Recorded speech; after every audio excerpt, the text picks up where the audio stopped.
Muy buenas noches, queridos amigos y amigas. Estoy muy contento de estar aquí. Mi nombre es Julio César Puntriano Suárez y estoy a cargo de esta videoconferencia que trata sobre marco macroeconómico multianual. Hemos preparado una presentación ad hoc para este tema, espero que les guste y vamos a empezar sin mayor trámite. Tenemos una hora para hablar sobre este tema que es un poquito complejo, que tiene que ver mucho con economía, pero que he querido traducir de una manera fácil para que todos podamos entender. Así que acá vamos y empezamos. Lo primero, empecemos con lo que es el marco macroeconómico multianual, que es un elemento muy importante. En primer lugar, para poder entendernos perfectamente, el marco macroeconómico multianual es un instrumento de gestión pública, es un instrumento que tiene una connotación macroeconómica que orienta, digamos, la política fiscal en el Perú. Este marco macroeconómico como instrumento, como herramienta, nos permite conocer cuáles son las proyecciones económicas o macroeconómicas que vamos a tener para los próximos 4 años y basado en ciertos supuestos que están definidos por una ley, ¿no es cierto?, y en el macroeconómico multianual. En ese sentido, partimos de un año y tenemos pues 4 años para establecer este periodo que se va ajustando en base a las correcciones de proyecciones que ocurran en ese interín.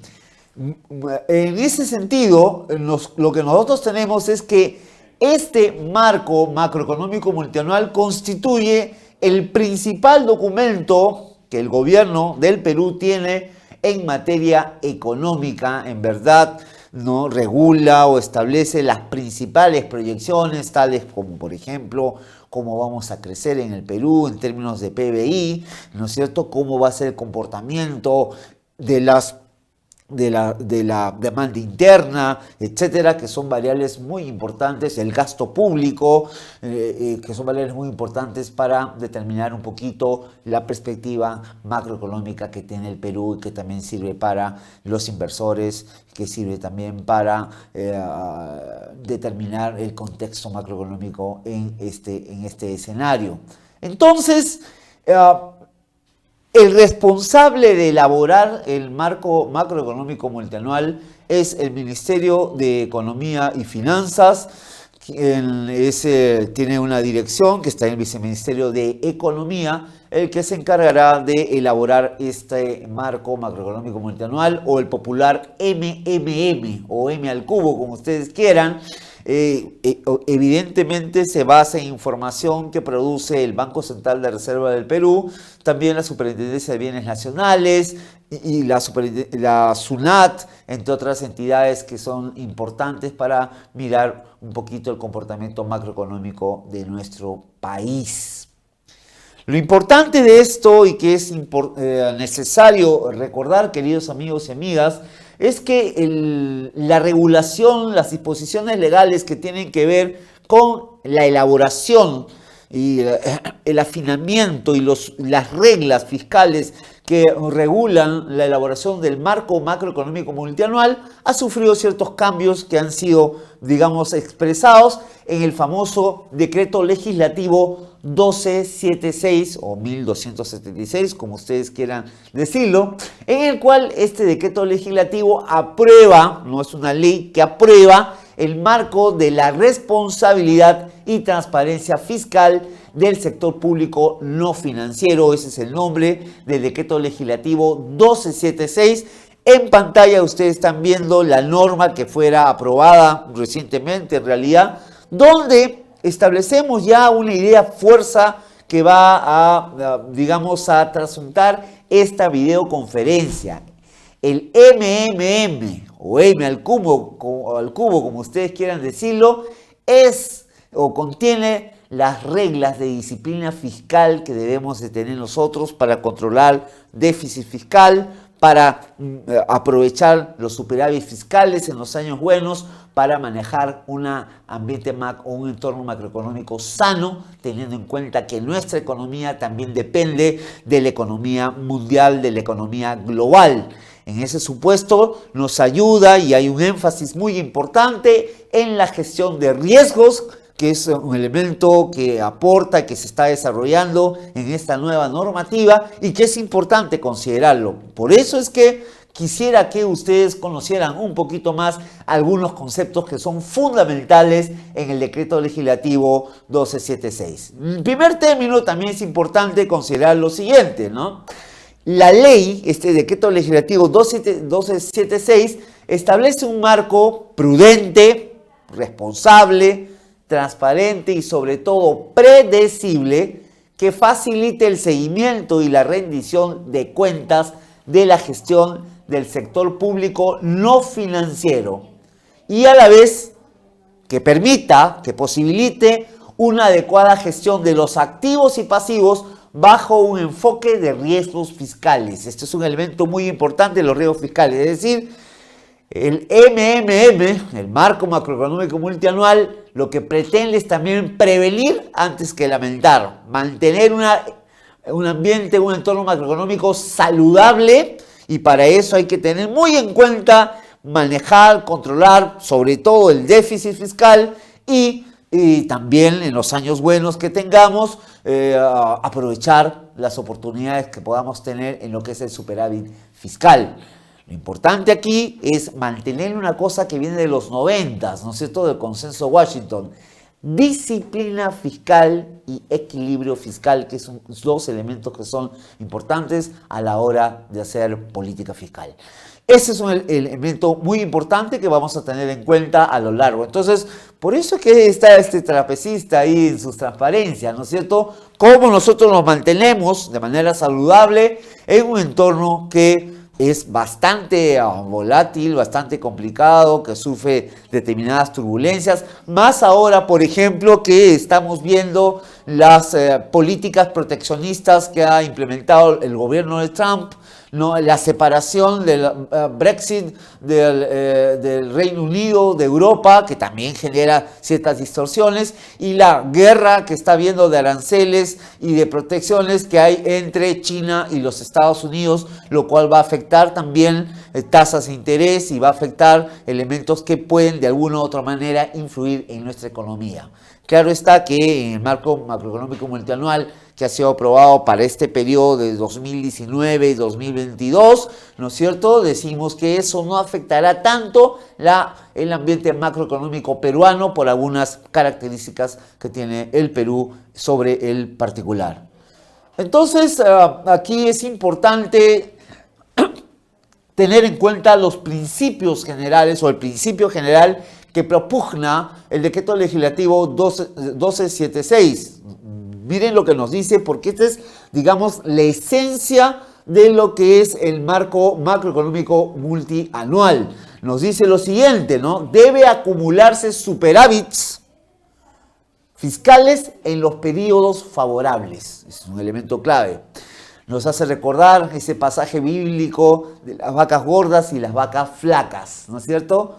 Cuando hay años favorables, el superávit fiscal tiene que acumularse, ¿no es cierto? Guardar pan para mayo. Y permitir únicamente déficits fiscales moderados, ¿no es cierto?, y transitorios en periodos de menor crecimiento. Entonces el déficit fiscal está admitido, digamos, pero por un periodo temporal moderado en años que no sean tan buenos. Entonces hay este elemento de equilibrio que nos permite mirar entonces la dinámica macroeconómica en una perspectiva mayor del corto plazo. Entonces el marco macroeconómico multianual cumple de un instrumento, una hoja de ruta que nos permite mantener un ambiente macroeconómico saludable y sobre todo gestionando riesgos a fin de evitar eventos adversos para nuestra economía y para las finanzas públicas también. Entonces, dentro de este principio general, es importante que nosotros tengamos en cuenta lo siguiente, y ustedes lo están apreciando en vuestras transparencias. Es decir, el Estado busca, con el marco macroeconómico multianual, en primer lugar, asegurar permanentemente la sostenibilidad fiscal. Cuando hablamos de sostenibilidad fiscal, estamos hablando que haya pan siempre, ¿no es cierto? Estamos hablando que tengamos un ambiente macroeconómico saludable. Estamos hablando que tengamos los recursos fiscales necesarios para estimular, para sacar adelante nuestra economía, ¿no es cierto? Y teniendo en cuenta las variables macroeconómicas en un contexto global, macroeconómico global. En segundo lugar, la predictibilidad del gasto público, es decir, cuál va a ser el gasto público, el sector público no financiero, y que va a permitir también mirar para los agentes privados la dinámica económica y la interacción del Estado. El Estado es el primer comprador, en consecuencia hay un elemento importante. Además hay que tener en cuenta que el Estado también tiene un elemento muy claro en lo que son la inversión pública. Se espera, este año se está dando mucha fuerza a la inversión pública, esperamos, hay una contribución de la inversión pública que ha empujado que este año estemos ya no en un escenario de 3,6 o 3,8%, sino que ya las últimas proyecciones y correcciones nos están diciendo que vamos a crecer como 4%, 4 puntos, ¿no es cierto?, como porcentaje del Producto Bruto Interno, lo cual es una buena noticia, y casi lo mismo se espera para el próximo año 2019. La diferencia será que ahora está impulsado por la inversión pública, pero en el 2019 se espera que el impulso se deba principalmente por la inversión privada. Estas cosas que estoy comentándoles, ustedes las pueden ver realmente en lo que es el documento denominado Marco Macroeconómico Multianual 2019-2022. El tercer elemento que es importante a tener en cuenta es el manejo transparente de las finanzas públicas. Acá no hay gato encerrado, acá no hay caja negra. Aquí hay un marco transparente, hay proyecciones, hay escenarios que son fijados, que tienen en cuenta determinadas reglas fiscales, las cuales vamos a revisar rápidamente para que ustedes sepan entonces que hay una voluntad y hay una actitud de transparencia que se refleja, digamos, claramente en lo que es el manejo de la situación económica, macroeconómica, financiera. Todo esto está orientado a una cosa, ¿no? A que nos permita realizar una evaluación constante y adoptar oportunamente medidas correctivas. Entonces estamos hablando que la información, las variables que estamos considerando en el marco macroeconómico multianual se revisan, se ajustan y hay determinados procedimientos para realizar ese ajuste también. No es un tema que se aprueba ahora y se vuelve a revisar dentro de 4 años, sino hay ajustes que se producen trimestralmente, semestralmente, etcétera, y que nos permite mantenernos al tanto, actualizar este marco económico según la dinámica internacional y nacional sobre estos temas. Esto es muy interesante. ¿Y por qué? Porque queremos generar información para adoptar medidas oportunas y adecuadas en el momento que sea necesario, ¿no? Medidas que evidentemente van a ayudar a sacar adelante a nuestro querido país. Entonces, además, en este principio general es importante una cosa adicional. El manejo transparente de las finanzas públicas se lleva a cabo mediante los mecanismos previstos en la normativa vigente y siguiendo las mejores prácticas internacionales. Es decir, esta ley de prudencia, transparencia fiscal incorpora las mejores prácticas internacionales y además ciertos mecanismos que nos permite mantener una gestión de la situación macroeconómica de manera saludable, adecuada, gestionando los riesgos y actuando oportunamente para evitar cualquier evento adverso. Esto es muy importante.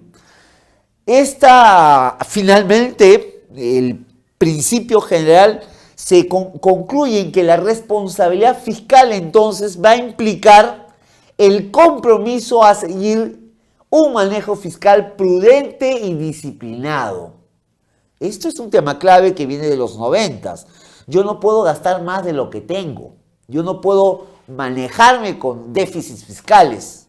Yo tengo que cerrar la brecha de déficit fiscal, lo que tengo que procurar es un superávit fiscal, en primer lugar. Entonces, aquí se requiere un manejo fiscal prudente y disciplinado que incluya, ojo, el estricto cumplimiento del marco fiscal, ¿no es cierto?, del marco macrofiscal que está contenido en el marco macroeconómico multianual, ¿no es cierto?, y el objetivo de preservar la estabilidad macroeconómica, que es un poquito el foco del marco macroeconómico multianual. Entonces, en resumen, manejo prudente, en primer lugar, que haya disciplina fiscal, en segundo lugar, y que haya un equilibrio y sostenibilidad macrofiscal para los próximos 4 años. Tal vez sería el elemento fundamental de los principios, del principio general que propone el decreto legislativo 1276.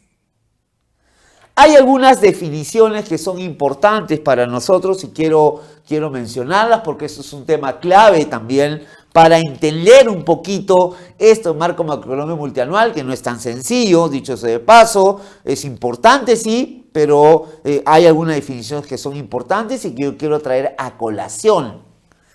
Estas definiciones están contenidas en el decreto legislativo 1276, o sea, son definiciones que orientan, que regulan y además que nos permiten entender el marco macroeconómico multianual. Entonces, allí hay un elemento importante. En primer lugar, aparece el primer concepto que tenemos que aprender, qué cosa es sector público no financiero, porque ese es un poquito el foco del MMM. Entonces, el sector público no financiero son todas las entidades no financieras del sector público.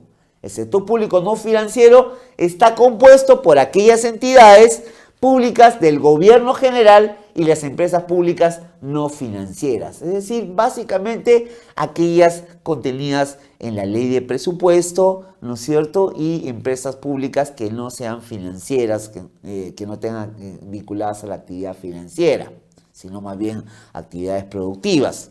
En ese sentido, ahí hay otro concepto que es importante. ¿Qué cosa es el gobierno general? Entonces, vamos haciendo un close-up, vamos haciendo un acercamiento sobre el gobierno general y vemos que el gobierno general son todas aquellas entidades, ¿no?, del gobierno nacional, el gobierno regional y el gobierno local que unidas tal cual forman parte de este concepto que, de acuerdo a la ley de transparencia y prudencia fiscal, nos habla de gobierno general. Entonces son todos los niveles de gobierno, las entidades que pertenecen a todos los niveles de gobierno. Entonces, gobierno nacional equivale a la definición establecida en la Ley General del Sistema Nacional de Presupuesto, es decir, a la Ley 28411. Además, en este entorno se incluye, se considera también a e-salud, a las sociedades de beneficencia que no están, sus presupuestos no están en la ley de presupuesto, ojito, la Superintendencia de Banca y Seguros, ¿no es cierto?, y AFPs, el Fondo Consolidado de Reservas Previsionales, que está sujeta al ámbito de la ONP, y el Fondo Nacional de Ahorro Público. Entonces, serían todas las entidades que forman parte de este concepto gobierno nacional. Otro concepto que es importante es el concepto gasto no financiero del gobierno general. ¿Qué cosa es el gasto no financiero del gobierno general? Entonces, el gasto no financiero del gobierno general sería la utilización de todos esos recursos de parte de las entidades del gobierno general que son financiados por cualquier fuente de financiamiento, ¿no es cierto?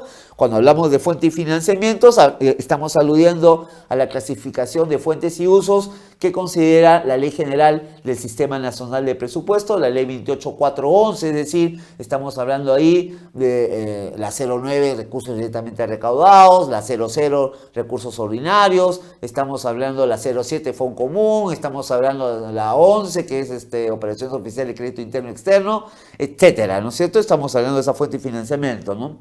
Excluye, eso sí, la amortización del principal y el pago de intereses de la deuda, porque eso no está planteado como gasto no financiero del gobierno nacional, en realidad es gasto financiero, por eso que no está considerado como tal. No se considera como gasto financiero las transferencias entre entidades del gobierno general y las destinadas a fondos públicos que financian gastos del gobierno general. Esa es una acotación que es muy importante para estos efectos. Además, gasto corriente del gobierno general, excluyendo mantenimiento, porque ustedes ya saben que con las nuevas modificaciones que han habido al tema de inversión pública, hay inversión que está asociada a mantenimiento de infraestructura y que está considerada como gastos de inversión. En consecuencia, antes no era así, ¿no? Antes ese gasto de mantenimiento figuraba o era concebido o era clasificado como gasto corriente. Entonces, aquí hay una actualización y hay una concordancia con las últimas modificaciones que han habido en materia de programación multianual de inversiones a propósito de Invierte Perú. Entonces, aquí vemos lo siguiente.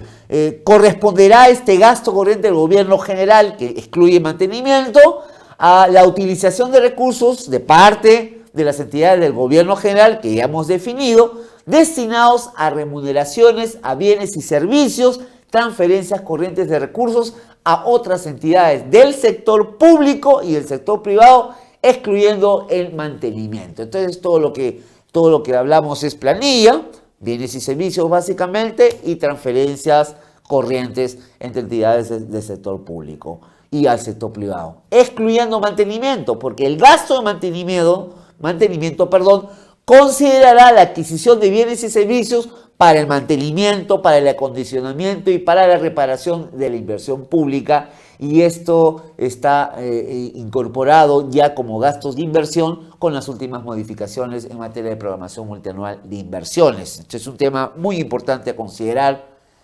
Entonces, significa también que hay una concatenación, hay una concordancia entre diferentes decisiones que se están tomando. Y el gasto corriente,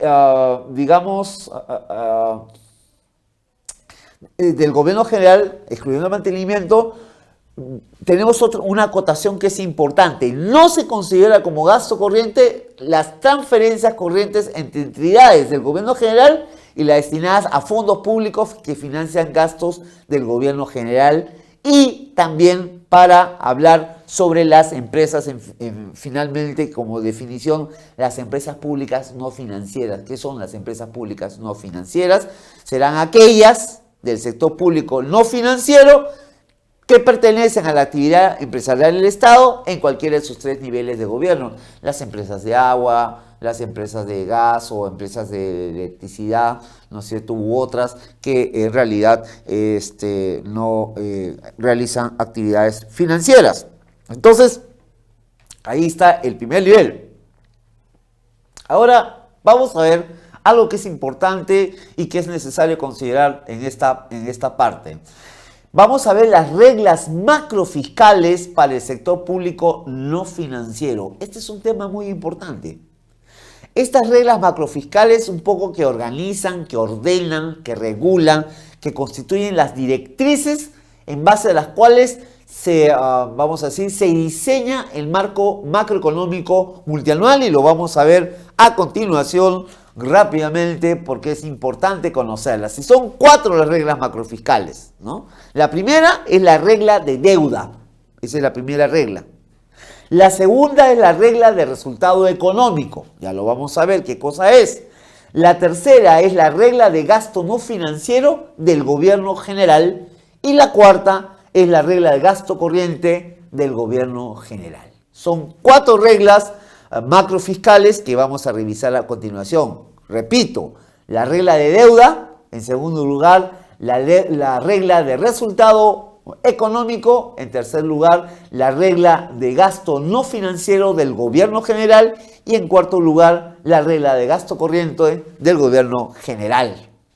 Ahora bien, cuando vemos la regla de deuda, esa es una primera regla, como ya hemos visto, es la deuda bruta total del sector público no financiero, que no debe ser mayor, acá viene una regla, te ponen cuotas, te ponen techos, ¿no? Te acotan el tema, no debe ser mayor al 30% del Producto Bruto Interno. Es decir, la deuda bruta total del sector público no debe exceder 30 puntos del PBI, en términos relativos, ¿no es cierto?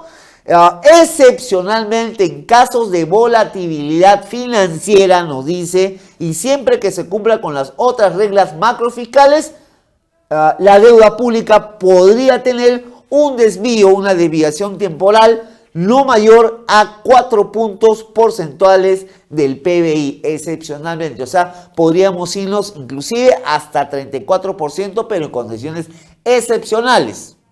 Pero en condiciones normales,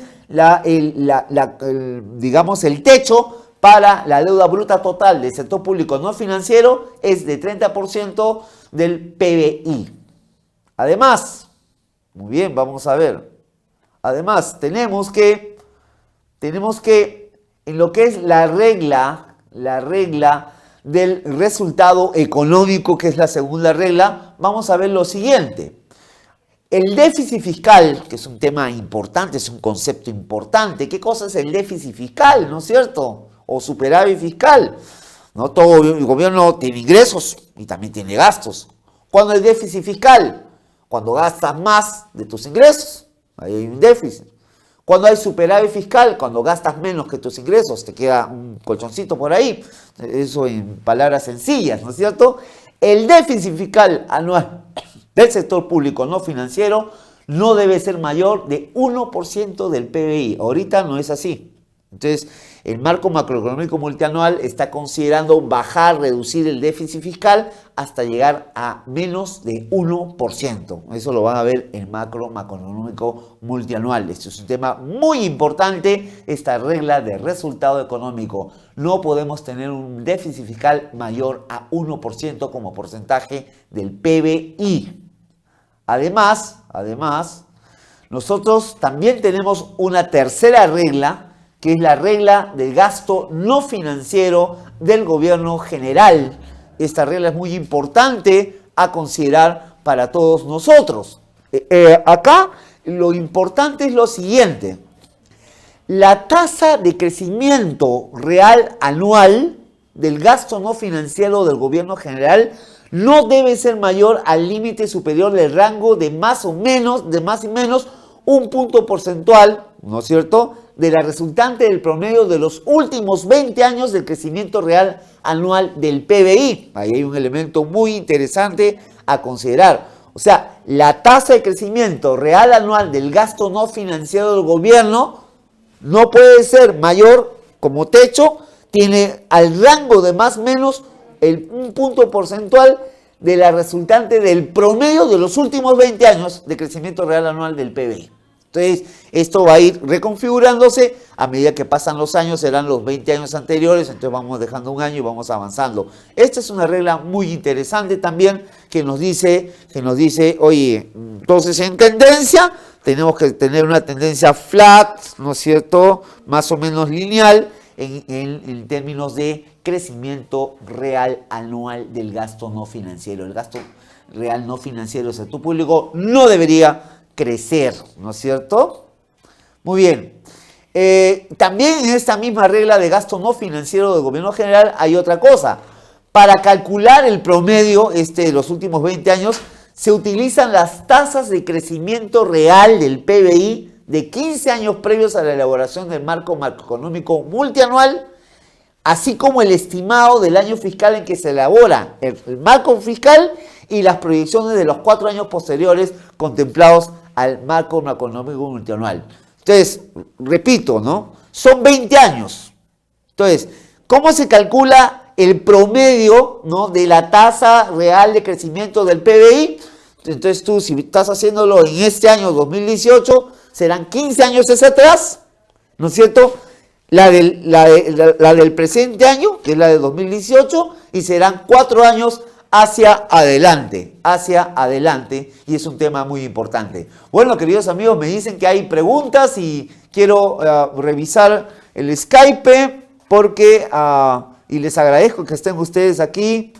Muy bien, el internet es súper lento, A ver, no sé, no hay preguntas. Se eliminó el mensaje. A ver, vamos a ver. Docente agregó. Edith Rivera agregó. No veo intervenciones, no sé si me pueden ayudar, por favor. Yo encantado con las preguntas, me encantan las preguntas. Ah, si me puedes ayudar. No hay inducción. No. ¿Perdón? ¿No? Isabel Castro. Yo le voy a mandar por ahí las preguntas. Todavía no. Ya, profesor, hola profesor. Ahí te doy, oye chiquititas, ¿quieres agua? Bueno, ya, está a tu costado, no sé. Ya, ustedes pueden hacerme las consultas que quieran, por favor. Acá los tengo a todos registrados, ¿sí? Vía Facebook, los tengo aquí a todos registrados, encantados de poder absolver sus consultas. Estamos hablando entonces del cálculo de ese promedio al que nos referíamos de la tasa de crecimiento real del PBI de los 20 años, a qué se refiere esta regla de gasto no financiero del gobierno general. Además, hay otra cosa que tenemos que tener en cuenta.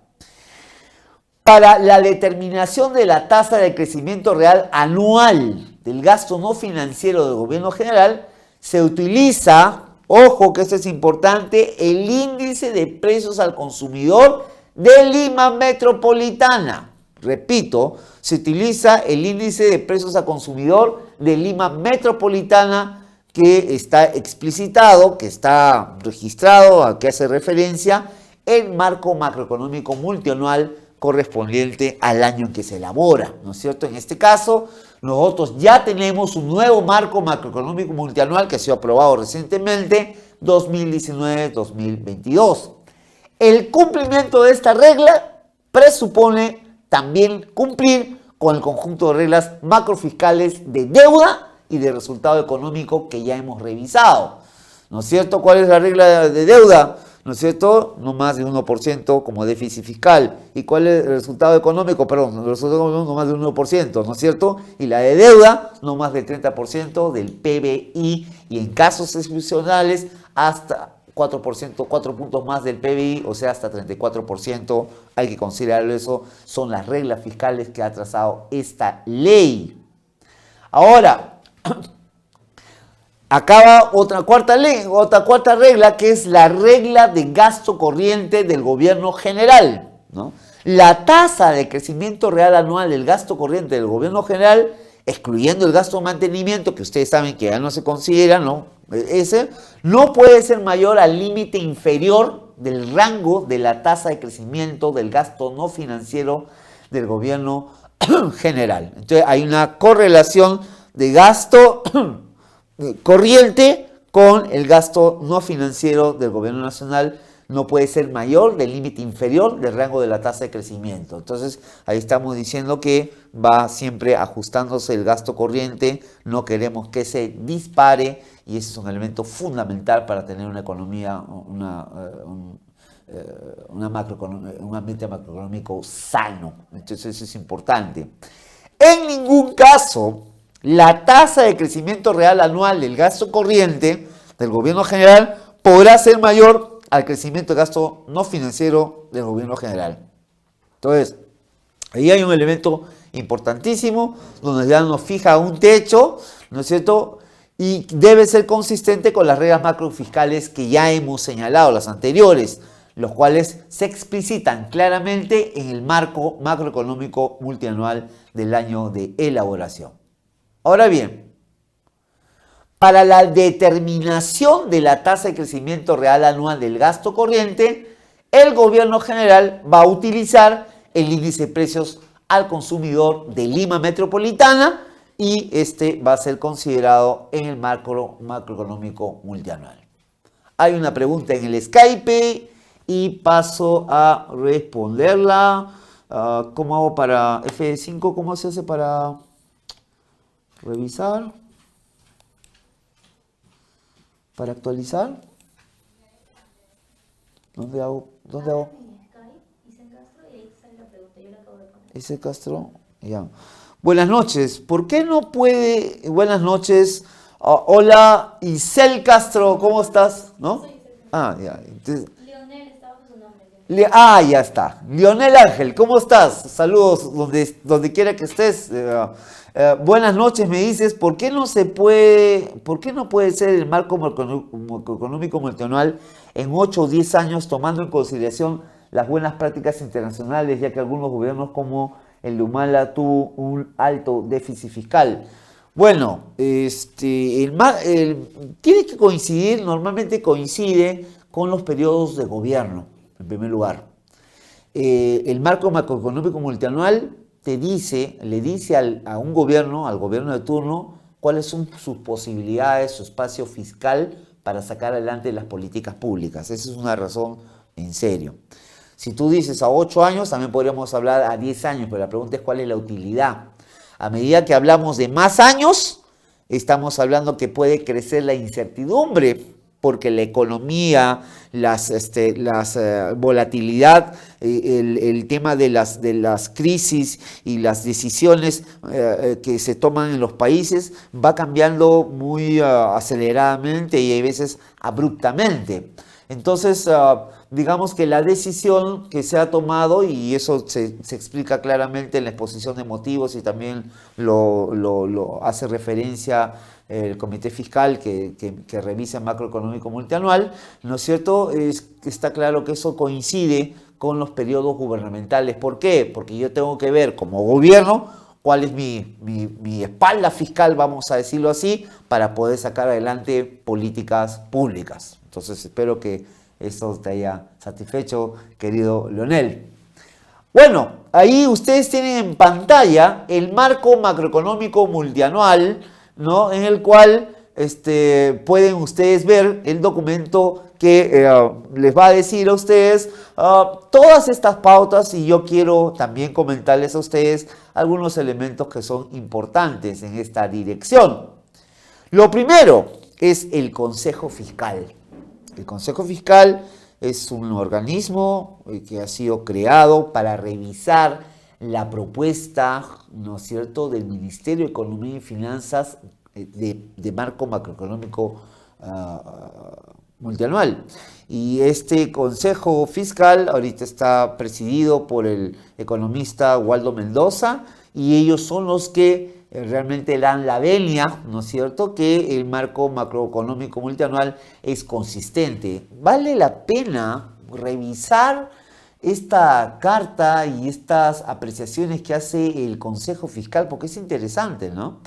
Ahí nos dice, bueno, que es consistente las proyecciones de marco macroeconómico multianual con las del Banco Central de Reserva, con otras agencias que son importantes, así como las principales agencias internacionales que vienen este tema, las proyecciones del Fondo Monetario Internacional, Banco Mundial, entre otras. Ese es un tema muy importante, muy necesario, muy valioso, y yo les recomiendo a ustedes que lo lean.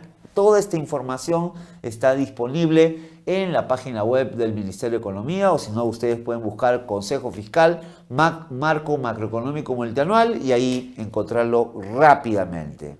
Ahora bien, existen los principales lineamientos de política fiscal que orientan un poquito este marco macroeconómico multianual. Ahora hemos dejado la ley, hemos dejado las reglas fiscales, y ahora estamos examinando el marco macroeconómico multianual, que está vigente en este periodo, como ya les he mostrado, ¿no es cierto?, en este periodo que les he mostrado de 2019 al 2022, como pueden ustedes ver en sus pantallas. Entonces, este documento, que tiene la aprobación, la venia del Consejo Fiscal, pues contiene los principales lineamientos, ¿no es cierto?, de política fiscal que, digamos, que han organizado, que han determinado las proyecciones que nosotros podemos ver y las medidas que nosotros podemos ver en el marco macroeconómico multianual que aplicará para el 2019 al 2022. Y aquí las vemos. El primer lineamiento, que es importante, de política fiscal: asegurar la sostenibilidad de las cuentas públicas. De nuevo, un tema que ya nosotros lo habíamos visto en la ley, sostenibilidad fiscal. ¿Qué significa sostenibilidad fiscal? Que Perú sea viable, en realidad. Que Perú sea viable fiscalmente, ¿no? Generando espacio para una política fiscal contracíclica en situaciones extraordinarias, ¿no? Permitiendo a su vez cubrir las necesidades de bienes y servicios públicos de la población. Entonces, cuando hablamos de esta política fiscal contracíclica, también estamos hablando de medidas que tomamos, ¿no es cierto?, reaccionando a ciertas contingencias que se pueden dar y que podrían afectar, ¿no?, los bienes y servicios públicos que se ofrecen a la población. Entonces, aquí está presente este elemento que habíamos conversado de la gestión de riesgos y tenemos ahí algunas variables que nos permiten detectar eventos que pueden significar riesgos y pueden causar algún daño. Entonces, estos eventos nos dan como alertas tempranas, esta información como alertas tempranas para tomar medidas de política fiscal. En segundo lugar, o de ajuste fiscal. En segundo lugar, incrementar los ingresos fiscales estructurales de largo plazo. Entonces, eso es un segundo elemento, un segundo lineamiento. ¿Cómo hacemos para incrementar los ingresos fiscales estructurales de largo plazo? Tiene que ver también con la tributación, ¿no? O la presión tributaria, la ampliación de la base tributaria, entre otros. Además, mejorar el proceso de gestión de la inversión pública para reducir las brechas de infraestructura. Entonces ya hemos visto que el SNIP fue transformado en un sistema que fortalece la programación multianual de inversiones y en esta línea de trabajo el enfoque es trabajar en función de la reducción de brechas, que es un elemento importante. Y además aterriza mucho esta cosa de resultados, ¿no? Porque finalmente resultados, ¿qué son? Reducir las brechas. ¿Y reducir las brechas qué son? ¿No? Es ese 60% de niños entre 0 y 5 años que tienen anemia en este momento, sus cerebritos no se están formando bien. Es esas tasas de deserción escolar en mujeres que no puede ser posible porque el embarazo en adolescentes ha crecido enormemente. ¿No? Son esos logros de aprendizaje que necesitamos mejorarlos para poder ser un país viable, porque solo la educación salvará al país. Esas brechas de infraestructura vial que tenemos más o menos valorados por el Banco Mundial, según recuerdo por ahí, son $1.000 billones en déficit solamente en carreteras y entre otras cosas. Entonces hay brechas en la frontera eléctrica, brechas en vivienda, brechas en el tema de acceso a agua potable, saneamiento, ¿no? O cobertura, vamos a decirlo así. Entonces necesitamos tener una política de inversiones, una gestión de inversiones que comience a enfrentar esas brechas basado en el método científico, cuantitativamente, objetivamente medidos los avances y el desempeño de ese avance. Además, fortalecer la gestión de las finanzas públicas de los gobiernos regionales y los gobiernos locales. Acá hay todo un esfuerzo del Ministerio de Economía y Finanzas. Está comprometida también la cooperación suiza en este caso. Por ahí hemos participado en algunos de estas iniciativas que son muy importantes. ¿Por qué fortalecer la gestión de las finanzas públicas? Necesitamos que sean ágiles, que sea consistente, reducir el tema de la corrupción, necesitamos integridad, necesitamos ordenar, ¿no es cierto?, los flujos de las actividades, gestión por procesos, necesitamos simplificarlos, necesitamos informatizarlos, automatizarlos y además hacer un control de calidad en esta situación. Entonces, en buena cuenta, cuando hablamos de la gestión de las finanzas públicas, no estamos hablando solamente de contabilidad, no estamos hablando de tesorería, no estamos hablando de presupuesto, estamos hablando de la administración financiera del Estado, a la cual se refiere la ley 28112. Y ahora, si queremos hablarlo ya en un contexto mayor de la gestión del gasto público, también estaríamos incorporando en esa lógica al sistema de abastecimiento, que ya tiene un decreto legislativo, ya se ha refundado el sistema de abastecimiento, donde está incluido también las contrataciones del Estado, el tema de patrimonio, entre otras cosas. Entonces, ese es un elemento que es importante, que nos permite también manejarnos mejor. Por ejemplo, el tema patrimonial. por ejemplo, el saneamiento de activos en gobiernos locales y gobiernos regionales. El patrimonio está caído porque no hemos saneado bienes inmuebles, por ejemplo, y eso podría mejorar nuestra posición financiera, poder ser sujetos de crédito, etcétera. Entonces hay una serie de iniciativas y de cosas que tenemos que hacer, también desde el punto de vista del Sistema Nacional de Control, fortaleciendo, desplegando, fortaleciendo la implementación del sistema de control interno, que es tan importante para todos nosotros. Además, también se trata de fortalecer la gestión de los activos y pasivos públicos dentro de un análisis integral que contemple las reglas fiscales subyacentes. Este es un tema fundamental al cual ya me he referido. Y finalmente, mejorar la calidad de los servicios públicos prestados a la ciudadanía a través de la modernización del Estado y el uso eficiente de los recursos. El marco macroeconómico multianual es muy interesante en este sentido, porque le da una importancia, digamos, gravitante a la modernización del Estado, sobre todo en el aspecto vinculado a la mejora de los servicios públicos, donde hay muchos esfuerzos que se tienen que hacer. Particularmente sobre este tema está trabajando fuertemente la Secretaría de Gestión Pública de la Presidencia del Consejo de Ministros, y también servir a través de la Escuela Nacional de Administración Pública con programas que son excelentes para la mejora de servicios públicos, tanto regionales como locales. Esto también pasa por otro elemento que es clave y que se aplica en lo que es la gestión de los recursos humanos.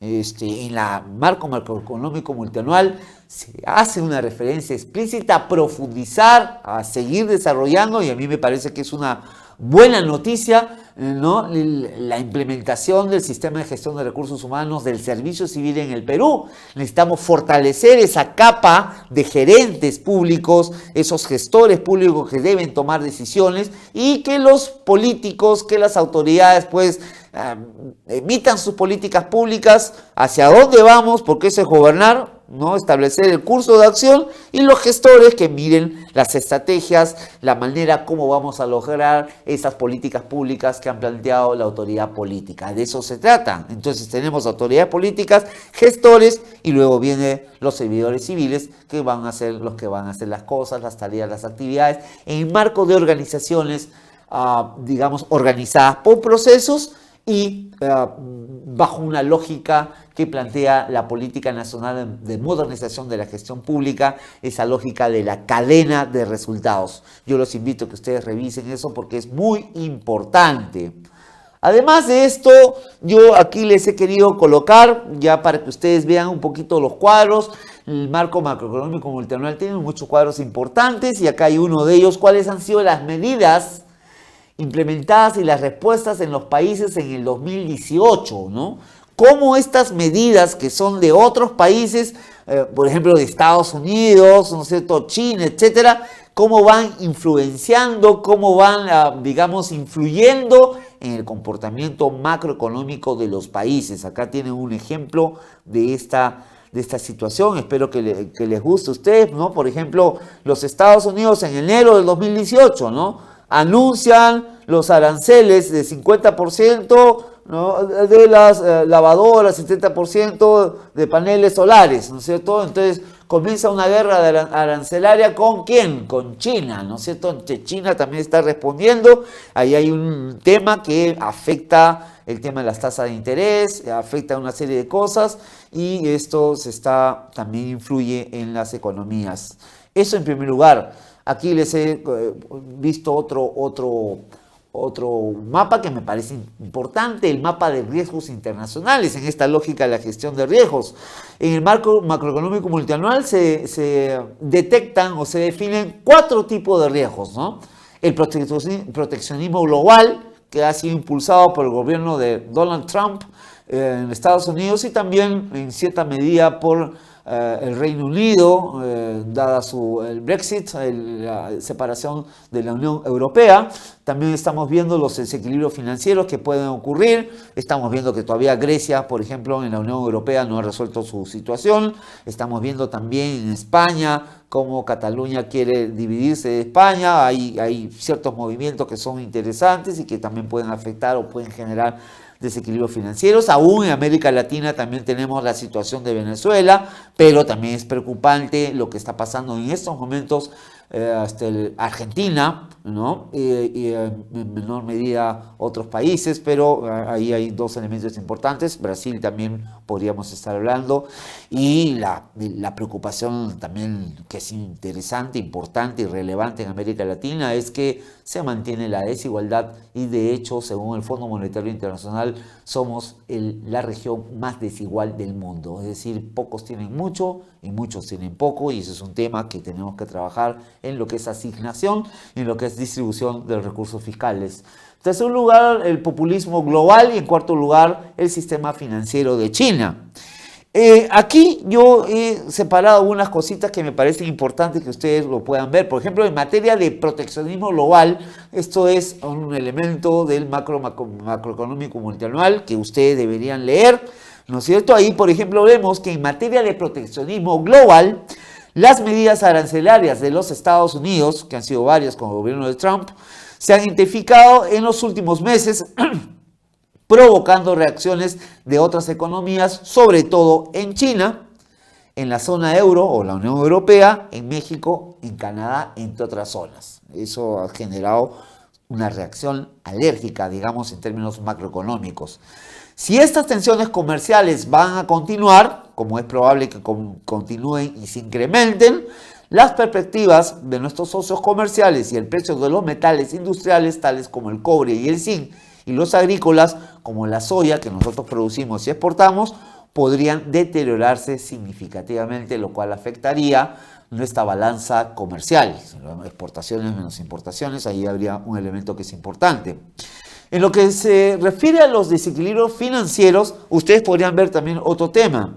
La apreciación del dólar, ¿no? Debido al retiro de los estímulos monetarios en las economías avanzadas, hay un retiro de recursos de América Latina porque no hay, digamos, incentivos para la inversión en esta parte del mundo, origina lo siguiente: una corrección del precio de activos financieros como índices bursátiles y el oro, ¿no? En segundo lugar, una salida de capitales en algunas economías emergentes con desbalances macrofiscales, por ejemplo en Argentina y en Turquía, una fuga de los capitales golondrinos en realidad, y la prolongación de este escenario podría generar una menor entrada de capitales y en un escenario más severo deteriorar las perspectivas de la actividad económica local. El Perú está un poquito alejado de este tema, pero hay que mirarlo con detenimiento y hay que manejarlo con bastante prudencia. En lo que concierne al populismo global, nosotros podemos ver que existiría una mayor incertidumbre en relación a las decisiones de política de los gobiernos de las economías más importantes, tales como los Estados Unidos, Italia, España, México, Brasil y Rusia. En un contexto de reformas pendientes en estas economías, los países que hemos mencionado, este escenario afecta la confianza de los consumidores y inversionistas, lo que a su vez podría deteriorar el crecimiento de nuestros socios comerciales, y eso sí afectaría nuestras exportaciones básicamente. Y en cuarto lugar, lo que es el sistema financiero de China, el alto nivel de endeudamiento corporativo y de gobiernos locales puede desencadenar un escenario de estrés financiero y, en consecuencia, la desaceleración brusca del crecimiento en China. Esto que se llama estrés financiero es ya demasiados compromisos, hay una situación que podría provocar una desaceleración en China. China acelera, nosotros crecemos. China desacelera, hay un efecto directo en el crecimiento del PBI en el Perú. Eso se ha demostrado, por ejemplo, cuando China crecía 10% en la época de Toledo, el Perú crecía como porcentaje del PBI 6 puntos, ¿no es cierto? Ahora que China ha desacelerado, el Perú ha desacelerado, no te digo que solamente dependamos de China, pero estamos muy vinculados al mercado asiático y acá habría un problema. En este escenario, a su vez, afectaría las perspectivas de nuestros socios comerciales y de los términos de intercambio. Entonces hay que considerar esto. Qué útil, qué interesante es mirar este marco macroeconómico multianual. Y ustedes acá pueden ver otra cosa bien interesante, ¿no? La demanda interna y su relación con el PBI, que es un elemento importante ahí. Y es un elemento importante por varias razones. Yo lo que quiero anunciarles en realidad, y acá tengo los datos, es que la proyección de crecimiento del PBI para el 2018 se ha revisado con este marco macroeconómico multianual, porque se había previsto al cierre un crecimiento de 3.6% como porcentaje del PBI, y ahora estamos hablando de 4 puntos porcentuales en términos relativos de crecimiento del PBI. Esto es una muy buena noticia. Y para el año 2019 vamos a tener un crecimiento de 4,02%. Eso en realidad estamos diciendo, el Perú está creciendo. El Perú está creciendo, pero me gustaría que a esa misma velocidad también haya desarrollo para todos los peruanos, desarrollo humano que tanto lo necesitamos, y se vayan reduciendo las brechas, sobre todo de desigualdad, que es un elemento importante, ¿no? Esa dinámica favorable se asocia en el marco macroeconómico multianual al fortalecimiento de la demanda interna, en primer lugar, por el impulso fiscal temporal y la sostenida, el impulso fiscal temporal, es decir, los gastos de gobierno, ¿no es cierto?, y la sostenida recuperación de la inversión privada, lo cual les han gatillado, ¿no es cierto?, la reactivación del ciclo virtuoso inversión, empleo, consumo, por un lado. Esto se da en un contexto de condiciones financieras favorables en el mercado interno y una mayor demanda externa, lo que nos activa económicamente. Entonces, estamos en la senda, la actividad económica está en una senda de franca aceleración, pasando del 2.3% en el cuarto trimestre de 2017 al 3,1% en el primer trimestre de 2018 y a 5,4% en el segundo trimestre de 2018, lo que representa un impulso importante para la segunda mitad de este año 2018. En lo que es la inversión pública, vamos a ver que esta será un motor fundamental para impulsar la actividad económica en el año 2018, tal como lo dije hace un ratito, y para ello se han aprobado diversas disposiciones que reorientan los recursos a determinados proyectos descentralizados que van a ser de rápida ejecución y agilización también de la implementación del Plan Integral de Reconstrucción con Cambios. Acá hay que meterle mucha gerencia pública, hay que tener a los mejores impulsando una lógica de gestión de inversiones, pero gestión de inversiones no solamente es conocer la programación multianual de inversiones, ¿no? Gestión de inversiones es conocer la parte logística, la parte del abastecimiento, la parte de cómo va la planificación, la programación, cómo vamos a ir a trabajar también con las relaciones sociales, de tal manera que todo fluya de manera contundente, que no hayan conflictos sociales, que haya una dinámica interna de capacidad operacional, como diría el profesor Mark Moore de la Universidad de Harvard, de tal manera que valor público, capacidad operacional y legitimidad nos permita alcanzar las metas que nos hemos propuesto. Sin embargo, en el año 2019 el impulso fiscal más bien se dará gracias a la inversión privada. Este año es a la inversión pública. El próximo año, como les había anunciado, es gracias a la inversión privada en cumplimiento del proceso de consolidación fiscal. Así, la inversión privada, según el marco macroeconómico multianual, continuará acelerándose al pasar de un crecimiento de casi nulo, que era 0.2% en el 2017, a 5.2% en el 2018 y 7.5% en el 2019. O sea que aquí hay una curva de Laffer, ¿no? En realidad. Y esta aceleración será debido a una mayor inversión minera. El marco macroeconómico multianual considera una serie de inversiones mineras, y lo podemos ver por aquí, más adelante, ¿no es cierto? Acá están las inversiones mineras. Ahí ustedes pueden ver la ampliación de Toromocho, que es en Junín, la mina Justa, que está en Ica, y Quellaveco en Moquegua. Y vemos ahí un conjunto de inversiones que van a gatillar el crecimiento económico en el año 2019. Por otro lado, las condiciones financieras del mercado local continuarán siendo favorables. La tasa de interés de la política monetaria se mantendrá en 2.75 desde marzo de 2018, la tasa más baja desde agosto de 2010, lo que impulsan los créditos al sector privado en junio, por ejemplo, 9%, la segunda tasa más alta desde febrero de 2016. Y por último, las mejores perspectivas de crecimiento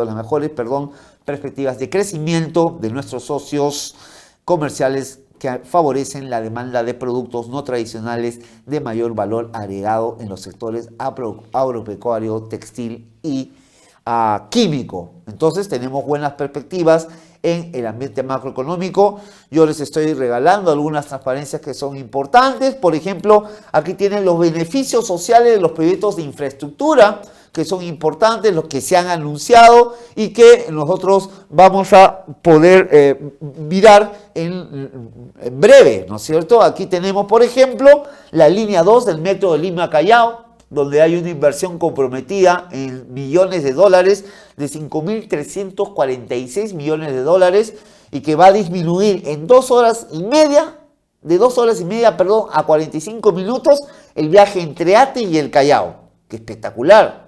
Eso va a significar también calidad de vida y también va a significar que más peruanos seamos felices, sobre todo acá en Lima.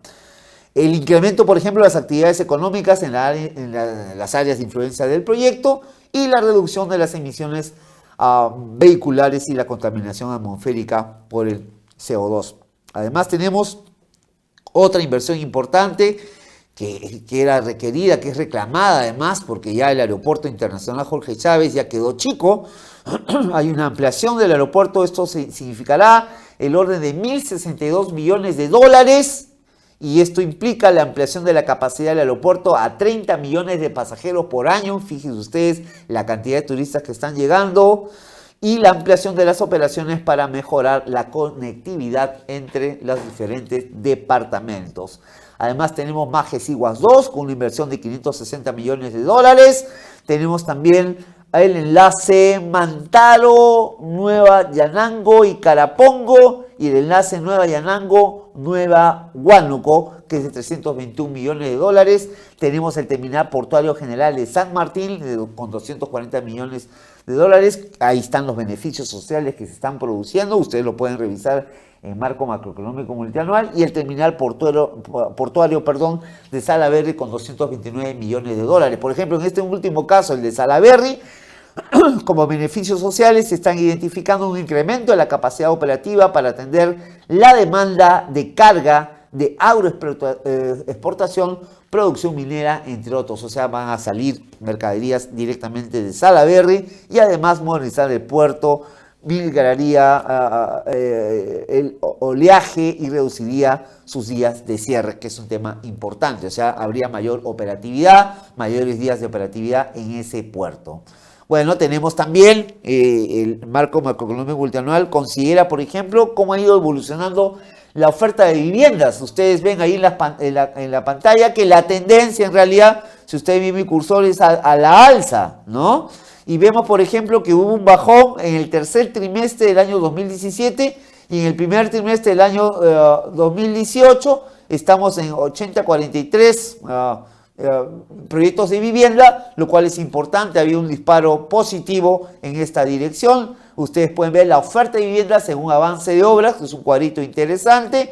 Y por aquí pueden ver ustedes también, porque hasta eso, mire el marco macroeconómico multianual, la dinámica de productos líderes de exportación. Vemos con mucha simpatía, por ejemplo, que estamos iniciando un proceso de diversificación productiva, y estamos viendo productos no tradicionales que estamos ya comenzando a exportar. Ahí tienen los arándanos, los mangos frescos, las paltas frescas, las uvas frescas, que es un tema importante. Todo esto está asociado al Acuerdo Nacional, a los planes y políticas que están planteados en el Plan Estratégico de Desarrollo Nacional, con las metas que se han planteado, con los objetivos nacionales que figuran en el Plan Estratégico de Desarrollo Nacional y los ejes de la política general de gobierno, que ustedes lo pueden ver ahí. Por favor, este cuadro es valioso.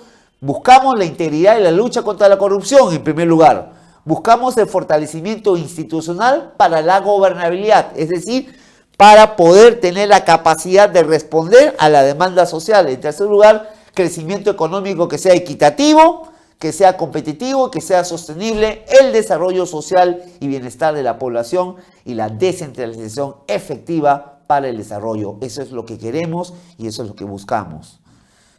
Ahí tienen algunos cuadros adicionales. Yo les digo, en este sentido, tenemos que hacer gestión pública moderna, tenemos que hacer gestión fiscal diferente. Y para eso hay que pensar diferente, para actuar diferente. Espero que les haya gustado esta presentación, que ha sido muy rápida. Como siempre, la perfección es una pulida colección de errores. Muchas gracias. Mi nombre es Julio César Puntriano Suárez y he tenido el gustazo de estar con ustedes en esta oportunidad. Gracias totales. Ya nos vemos en otra oportunidad y como siempre, a luchar por la justicia. Gracias.